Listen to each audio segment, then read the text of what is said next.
Welcome to the Sam and Joe VA Show, where we teach women just like you how to start and scale a thriving virtual assistant business. We're your hosts, Sam and Joe, and get ready to have the control, flexibility, and freedom you've always dreamed of. Welcome to episode 189. Are my admin skills enough? Yeah, if you've been listening to the podcast a while now, you've probably come across multiple episodes where we've talked about how EAs and PAs make amazing virtual assistants. And you've probably also heard us talk about niching and the power of niching in order to, get premium rate.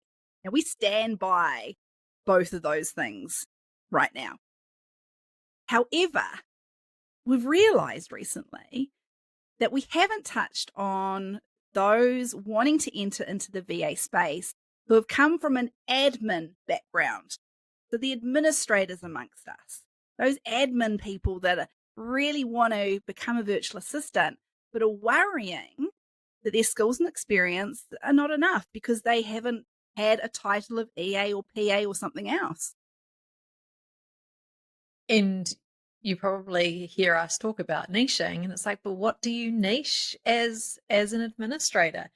So we've realized that we've probably confused the heck out of you and put that doubt in your mind. So we are here on this episode to help work through actually the amazing skills that administrators have and how they are transferable into this virtual assistant world, because we've done you an injustice, I think. So we're here to put it right.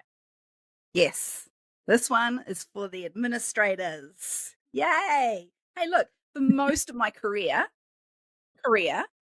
half my corporate career, I was in admin roles. My title was administrator, senior administrator. Like, nothing wrong with that. I bet you got thrown everything and anything, right? You had to be super flexible, adaptable into like whatever was going to be thrown your way. You never knew. You never knew what you were going to be asked to do. And being able to cope with that, leads really well into how you will cope with it when you've got clients treating you in a similar way. Like, you never know day to day what's going to come your way. Like, that alone is an incredible skill set. Agreed.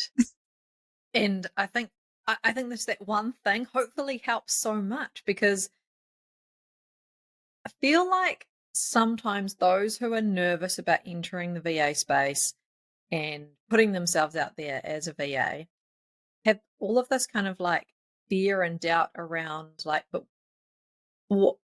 what does a client actually ask me to do? What would I need to know how to do? I need to have all of those things all nicely like in my head. I can do all of the things that I would ever be asked from a client, and then I'm going to feel confident enough to enter the VA space. Well, if you wait for that moment, we're here to let you know that it's never going to come. So we want to reframe this for you. It's not about knowing what the tasks would be that you would do as a virtual assistant or that a client could possibly ask you. It's not about those specific things, the specific tasks. It's actually about how would I help a client?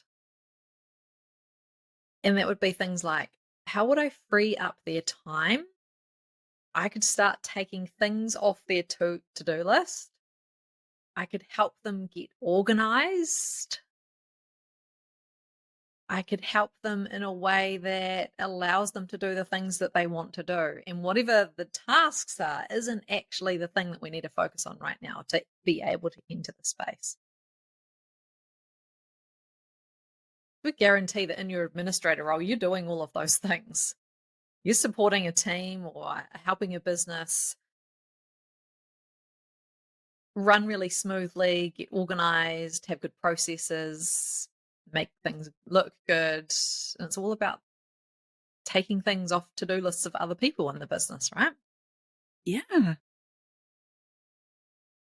Like, it seems really simple to us, But I totally get why somebody listening who is doubting their skills kind of wants that list though, Joe. They want to go, I see other virtual assistants advertising their service plans and they have a list of things that they can offer. So I need to be able to do that as well. They're comparing themselves to another virtual assistant who has got a different skill set, a different range of experience under their belt. Yeah. When you when we teach this in the Launch in 30 Days course, where we actually get our launchers to write their service plans, come up with their service plans, what we see is many of them do want to list out the things that they do under each service plan. And we try Mm. and redirect them to like, no, it's not actually about the things you do inside that service plan, which, could be a 20-hour service plan. It's not about listing the things, the tasks that you would do. It's actually about how would you help someone? What would you actually do that's helping in terms of freeing up their time, taking things off their to-do list, and who would that service plan actually suit? What kind of business would it be? What kind of size company are they? What kind of level are they at in terms of where they are on their business journey? Are they just starting out or are they really super experienced? So instead of thinking about the specific tasks that you would do, think about how you would help someone. Yeah. I've had corporate positions that fall under that title of administrator where I've had to have a job description, right? I'm pretty sure that's a legal requirement when you're an employee, is it? I'm not sure. But you have a job description. Now, in so many of those roles that I've had, the job description hasn't listed out 10 exact things that I will be doing for Mhm. that team I'm supporting. It's worded in such a way, like you've just said, Joe. It's a general kind of, you were there to support X, Y, and Z, however they need to be supported Yeah. when it comes to their admin requirements. Yeah. Providing administration support to the whatever team. Exactly. That's a great way to think about it because they're not listing out the exact things. Like all of those things, when you start with a client, all of those things that they would be asking you to do are they come over time and it's with a conversation. And like we have our own virtual assistant here at the VA Foundry that supports Sam and I. And she is a generalist virtual assistant. And that's who we chose on purpose because there was going to be so varied and there's going to be such a wide range of things that we could potentially get her to do, all to help free up our time and get things off our to-do list. Yeah. Yeah. We purposely, intentionally wanted a generalist virtual assistant.